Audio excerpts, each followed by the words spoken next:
welcome to this review of Cinderella, the fairy godmother of all pantomimes, performing this Christmas at the New Victoria Theatre, Woking. Staged by Crossroads Pantomimes, this was a cut and paste production that provided a joyous, if predictable, festive evening in the run-up to Christmas. Cinderella is the Brian Connolly show, as the star repeatedly tells the audience. "I'm on the poster," he playfully quips.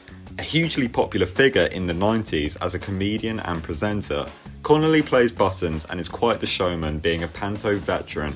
He's effortlessly able to engage the whole theatre from the get-go, frequently ad-libbing and building rapport with select audience members, including a dad called Quentin on the night we attended, duetting Elvis Presley and bringing the house down. Connolly had a surprisingly powerful voice, belting out "I'm a Believer" on multiple occasions, and older songs in which he joked only his half-dead fans will recognise. Being his 30-second pantomime, Connolly oozes confidence and stage presence. The show would quite simply have fallen apart without him. This is his show. Supporting Connolly were Ben Stock and Neil Wright playing the Ugly Sisters. These two were great, dressed in outrageously outlandish outfits and acting hideously brassy. "Aren't we gorgeous?" they repeatedly chime, clearly relishing in their performances. They were, however, pretty underutilised, to the point in which all their appearances were merely to progress the plot, other than an incredibly lame execution sketch with Connolly. These two should have had double the exposure, with their own comedic skits and traditional dame moments. Jenny Gaynor portrayed a magical fairy godmother, being compassionate yet with a sharp and sassy edge. Her every appearance accompanied by a pyrotechnic, Gaynor had wit and a good singing voice. Kicking the show off on a high, she gracefully flew over the audience's heads, which as always was truly mystifying. An effect courtesy of the twins FX, they also provided a seamless ball gown transition for Cinderella, and a few instances in which people appeared from stacked crates. How this magic works, I will never know. Unlike other productions, however, there was no grandiose Act 1's closer special effect, but rather a sparkling carriage drawn by pure white Shetland ponies, supplied by Ian Lucan. This made for a refreshing change, and although brief, was a show standout. Cinderella was played by Sarah Vaughan and Prince Charming by Samuel Wilson Freeman. These two were suitably energetic and had good singing voices, Vaughan having good chemistry with Connolly, having worked with him numerous times prior. The final named character was Dan Deeney, played well by Steve Leeds. These three featured in the show the absolute bare minimum, being serviceable to the plot, but rather redundant in the grand scheme of things.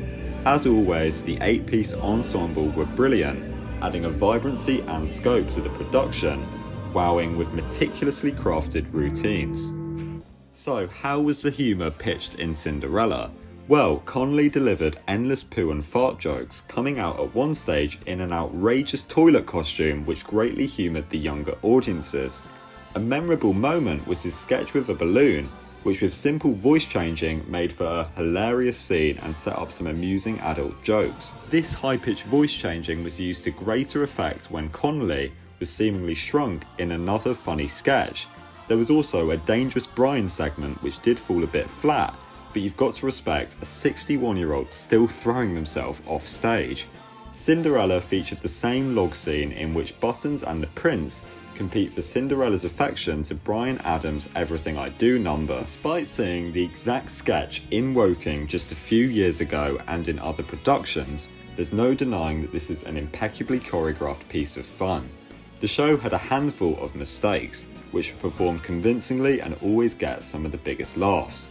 There was also a Woking's Got Talent scene, which halted the pace and seemed quite outdated in a 2022 production. What this pantomime lacked was the side-splitting traditional comedic routines, such as the "If I Were Not Upon the Stage" number, and even just the traditional panto tropes of "He's Behind You" and "Oh No It Isn't." Cinderella was penned by Connolly himself and Crossroads executive Michael Harrison. Clearly they know what works and what doesn't, but you get the feeling that everything has been done a million times prior. Of course there's a mixture of local references, modern jokes, Harry and Meghan, Liz Truss and Prince Andrew all feature, and references to TikTok and Frozen, but ultimately this pantomime could and probably was performed a decade ago. The New Victoria Theatre was meant to stage Peter Pan in 2022, but after Connolly's placement here, that was shelved in favour of his flat-packed Cinderella, which with only 2 pantomimes in Woking since the last Cinderella, is quite frankly a little too soon. The set was serviceable, but nothing particularly special. Catherine Rooney's direction was slick, enabling for a pacey production, but I feel character moments could have been better balanced. Gary Hines' timeless Cinderella scores were performed by a spectacular 6-piece orchestra, which made such a difference and electrified the auditorium. This year's pantomime drew near to its close with Brian bringing some children up on stage for a joyous Old MacDonald's Farm sing-along. "They'll remember this forever," Connolly tells the audience. "That's the true joy of panto right there," he says, making magical memories for little people. Where this pantomime differed from others was the central message unconventionally revolving around friendship rather than romance. The show ends with Buttons and Cinderella walking into the distance in front of a series of pyrotechnics, which made for a beautiful ending to Woking's 2022 pantomime.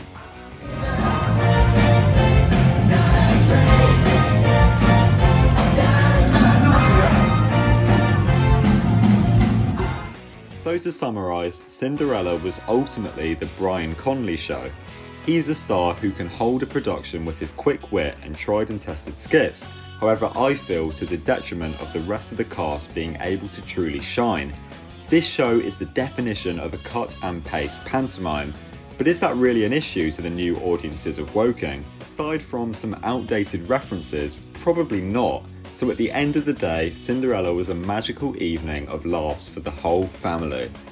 I give Woking's 2022 pantomime, Cinderella, a 3-star rating.